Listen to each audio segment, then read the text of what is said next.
None of Edgar Allan Poe's poems are better known than his melancholy and macabre masterpiece, The Raven. The poem embodies much of what readers love about Poe's verse, including his skill with dark images and musical language, as well as contemplative supernatural elements that often add an unexpected twist to seemingly mundane situations. Since it was written, The Raven has ranked as one of the most important American poems of all time. Let's explore what exactly makes this poem so great and how Poe chose to compose it. Before delving into the complexities of Poe's The Raven, let's take note of the key information about this long poem. Throughout, Poe engages with the themes of grief and the supernatural. He also uses a melancholy and depressed tone throughout that verges on desperate as the speaker descends into madness. Structurally, the poem uses trochaic octameter and a rhyme scheme of ABC, BBB, although there are many moments when Poe diverges from this pattern. The Raven is a long and multifaceted poem. Poe uses an 18-stanza structure and, as noted before, a rhyme scheme of ABC, BBB. Each stanza is written in trochaic octameter, a metrical pattern that refers to the poet's use of stress and unstressed syllables. In this case, Poe chose to use 8 sets of 2 beats in almost every line. Poe's The Raven is well known for its musical-sounding lines. This is something that's accomplished through the use of alliteration, epistrophe, and parallelism. Poe also uses techniques like metaphors and personification. Throughout, Poe uses a first-person narrative perspective. This means that the narrator uses first-person pronouns like I, me, and my.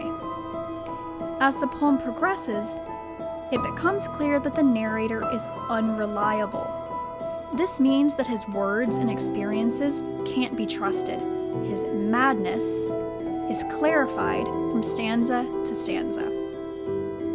The Raven is not a simple poem, but it can be summarized in a few lines. The poem details a talking raven's visit to a bereft man's home, and that man's descent into madness, knowing that he'll never see his lover, Lenore, again. The Raven repeats the haunting refrain, Nevermore. The famous opening lines of The Raven provide a fantastic insight into what the poem is about and how Poe structured his 6-line stanzas. Most readers, no matter their familiarity with poetry, will recognize the chilling opening stanza. The poem begins, Once upon a midnight dreary, while I pondered, weak and weary, over many a quaint and curious volume of forgotten lore. While I nodded, nearly napping, suddenly there came a tapping, as of someone gently rapping at my chamber door. "'Tis a visitor," I muttered, tapping at my chamber door. Only this and nothing more. Now, let's spend a few minutes digging into these opening lines and annotating Poe's various poetic choices. The poem begins with the very famous line, Once upon a midnight dreary, while I pondered, weak and weary. This line is a fantastic example of Poe's skill with language, characterization, and setting. Within only a few words, he's revealed details about his main character's mental state and where he is at the moment. He also uses a literary technique you'll find throughout the poem, internal rhyme. Rather than sticking to strictly end rhymes, Poe chose to use rhymes within the lines as well.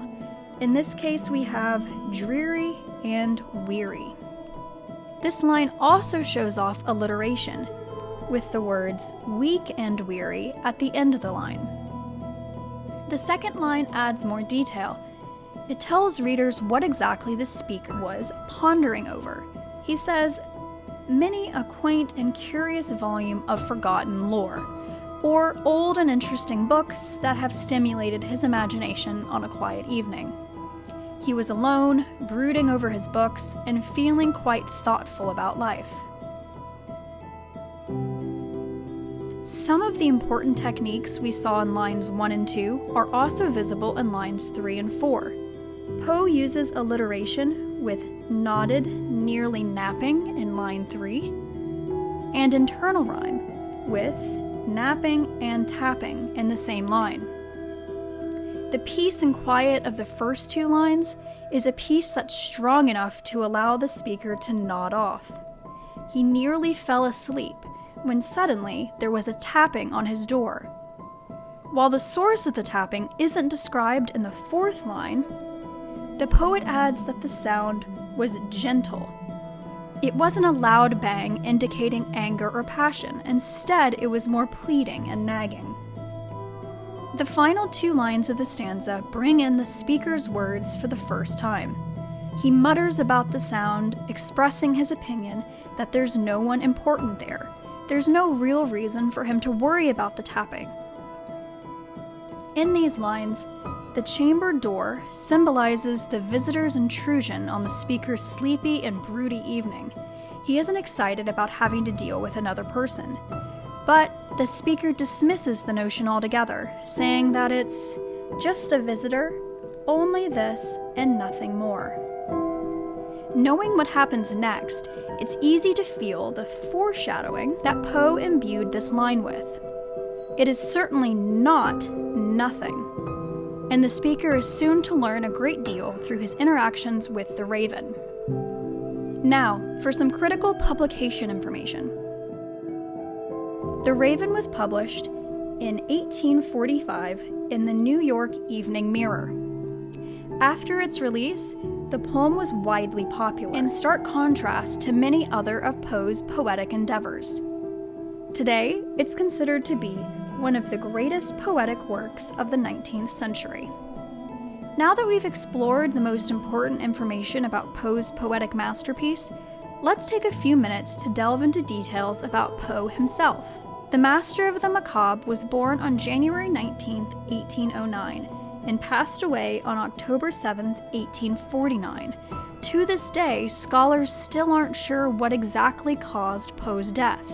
He was found dying on a park bench and later passed away in the hospital. The most common suggestions are that he succumbed to alcohol poisoning after suffering from alcoholism throughout his life, or pneumonia. Throughout his life, Poe worked as a writer, editor, and even a literary critic. He's considered to be the creator of the detective genre. His short story, Murder at the Rue Morgue, is often cited as the first true detective story and inspired thousands of writers to come. Today, he's also cited as one of the most important figures of American Romanticism and the Romanticism movement as a whole. His The Raven is one of his many highly influential works.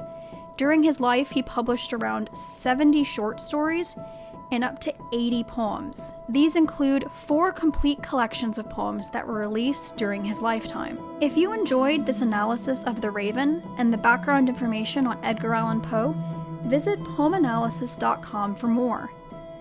Poem Analysis is your go-to resource for everything you need to know about poetry.